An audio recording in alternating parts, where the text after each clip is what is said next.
जय श्री राधे कृष्ण। आप सभी का हमारे YouTube चैनल पे बहुत बहुत स्वागत है। आइए आज सुनते हैं योगिनी एकादशी व्रत पारणा के दिन तुलसी माता की कथा। भगवान विष्णु के पूजन में तुलसी का बड़ा ही विशेष महत्व माना गया है। भगवान विष्णु को तुलसी अति प्रिय है। जो भी सच्ची श्रद्धा के साथ भगवान विष्णु का पूजन करते हैं, तुलसी माता का पूजन करते हैं, भगवान विष्णु को तुलसी दल अर्पित करते हैं या उन्हें नैवेद्य का भोग लगाते भगवान विष्णु को तुलसी दल अर्पित करते हैं, इससे भगवान श्री हरि विष्णु अति प्रसन्न होते हैं और अपना कृपा प्रदान करते हैं। जहाँ पर भी तुलसी का वृक्ष होता है वहाँ पर यम के दूत भी असमय नहीं आते जाते हैं। जो भी भक्त सच्ची श्रद्धा के साथ तुलसी माता का पूजन करते हैं, तुलसी वृक्ष के नीचे दीपक जलाते हैं, इससे तुलसी माता अति प्रसन्न होती हैं और अपने भक्तों की सभी इच्छाओं को पूर्ण करती हैं। तुलसी का वृक्ष यह बड़ा ही पुण्यदायक माना गया है। सनातन परंपरा को मानने वाले लोग अपने आंगन में तुलसी का पौधा लगाकर उनकी पूजा करते हैं।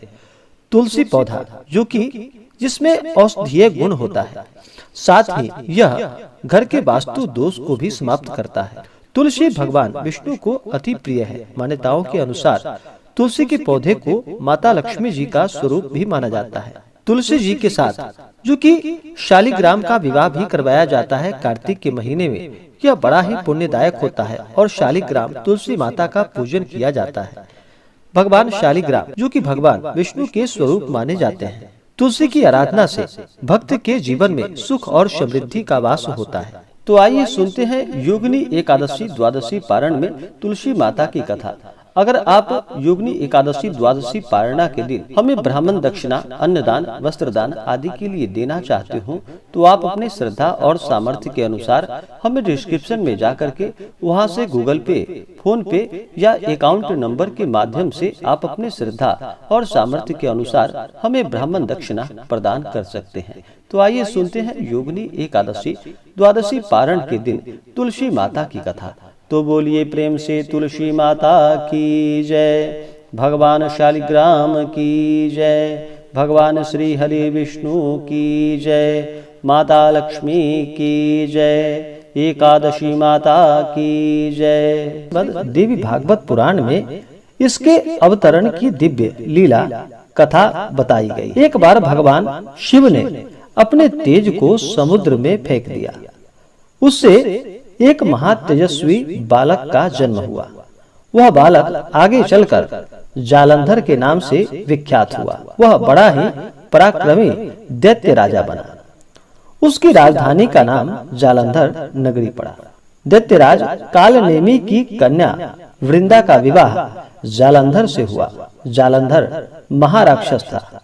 अपनी सत्ता के मद में चूर होकर उसने माता लक्ष्मी को पाने की कामना से युद्ध किया, परंतु समुद्र से ही उत्पन्न होने के कारण माता लक्ष्मी ने उसे अपने भाई के रूप में स्वीकार किया और फिर जालंधर वहां से पराजित होकर वह अब देवी पार्वती को पाने की लालसा से कैलाश पर्वत पर चल पड़ा और भगवान देवादिदेव महादेव का रूप धारण कर वह माता पार्वती के समीप पहुंच गया।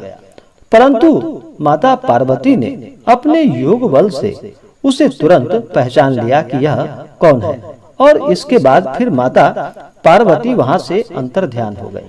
माता पार्वती ने क्रुद्ध होकर यह सारा वृतांत भगवान विष्णु को कह सुनाया। जालंधर की पत्नी वृंदा अत्यंत ही पतिव्रता स्त्री थी। उसी के पतिव्रत धर्म की शक्ति के कारण जालंधर न तो मारा जाता था और न ही पराजित किसी से हो पाता था। इसलिए जालंधर का नाश करने के लिए वृंदा के पतिव्रत धर्म को भंग करना बहुत जरूरी था। इसी कारण भगवान विष्णु ऋषि का वेश धारण करके उस वन में पहुंच गए जहाँ की वृंदा अकेली वहां पर भ्रमण कर रही थी। भगवान के साथ दो मायावी राक्षस भी थे जिन्हें देखकर वृंदा भयभीत हो गई। ऋषि ने वृंदा के सामने पल में दोनों को भस्म कर दिया। उनकी शक्ति देखकर वृंदा ने कैलाश पर्वत पर महादेव के साथ युद्ध कर रहे अपने पति जालंधर के बारे में उस ऋषि रूपी भगवान विष्णु से पूछा। ऋषि ने अपने माया जाल से 2 वानर प्रकट किए। एक वानर के हाथ में जालंधर का सिर था तथा दूसरे के हाथ में उसका धर। अपने पति की यह दशा देखकर वृंदा वहीं पर मूर्छित होकर गिर पड़ी और फिर बाद में जब होश आया तो उन्होंने ऋषि रूपी भगवान से विनती की कि वह उसके पति को जीवित कर दे। भगवान ने अपनी योग माया से पुनः जालंधर का सिर धर से जोड़ दिया, परंतु स्वयं भी वह उसी शरीर में प्रवेश कर गए। वृंदा को इस छल का जरा भी पता नहीं चल पाया और जालंधर बने भगवान के साथ वृंदा पतिव्रता का व्यवहार करने लगी, जिससे कि उसका सतीत्व भंग हो गया। ऐसा होते ही वृंदा का पति जालंधर युद्ध में हार गया। जब इस सारी लीला का वृंदा को पता चला तो उसने क्रुद्ध होकर भगवान विष्णु को शिला होने का श्राप दे दिया तथा स्वयं वहीं पर सती हो गई। जहाँ वृंदा भस्म हुई थी वहाँ तुलसी का पौधा उगा। भगवान विष्णु ने वृंदा से कहा कि हे वृंदा, हे देवी, तुम अपने सतीत्व के कारण मुझे लक्ष्मी से भी अधिक प्रिय हो गई हो। अब तुम तुलसी के रूप में सदा मेरे साथ ही रहोगी। जो मनुष्य भी मेरी शालिग्राम रूप के साथ तुलसी का विवाह करेगा वह इस लोक और परलोक में विपुल यश को प्राप्त कर पाएगा। जिस घर में भी तुलसी होती है वहाँ यम के दूत भी असमय नहीं आ जा सकते। गंगा व नर्मदा के जल में स्नान तथा तुलसी का पूजन बराबर माना जाता है, चाहे मनुष्य कितना भी पापी क्यों न हो।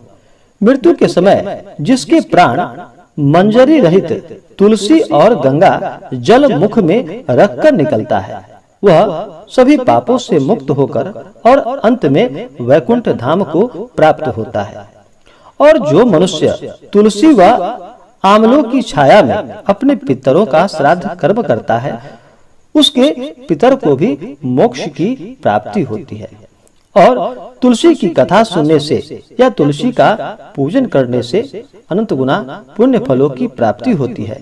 इससे भगवान विष्णु का भी कृपा प्राप्त होता है। तो बोलिए प्रेम से तुलसी माता की जय, भगवान शालिग्राम की जय, भगवान श्री हरि विष्णु की जय, माता लक्ष्मी की जय, एकादशी माता की जय। इसी प्रकार से जो भी भक्त सच्ची श्रद्धा के साथ नियम और निष्ठा के साथ माता तुलसी का पूजन करते हैं, भगवान श्री हरि विष्णु का पूजन करते हैं, इससे भगवान श्री हरि विष्णु माता लक्ष्मी अपना कृपा प्रदान करते हैं। तो आशा करता हूँ कि यह जानकारी आपको अच्छा लगा हो। ऐसे ही ज्ञानवर्धक जानकारियाँ प्राप्त करने के लिए हमारे इस चैनल पे अगर आप नए हैं तो चैनल को लाल बटन दबा करके सब्सक्राइब करें, साथ में बेल आइकन घंटी दबाएं ताकि मेरे वीडियो का नोटिफिकेशन आपके पास सबसे पहले पहुँचे। वीडियो को लाइक और अपने मित्रों तथा दोस्तों के साथ शेयर करें। सुखी रहें और स्वस्थ रहें। जय श्री राधे कृष्ण। धन्यवाद।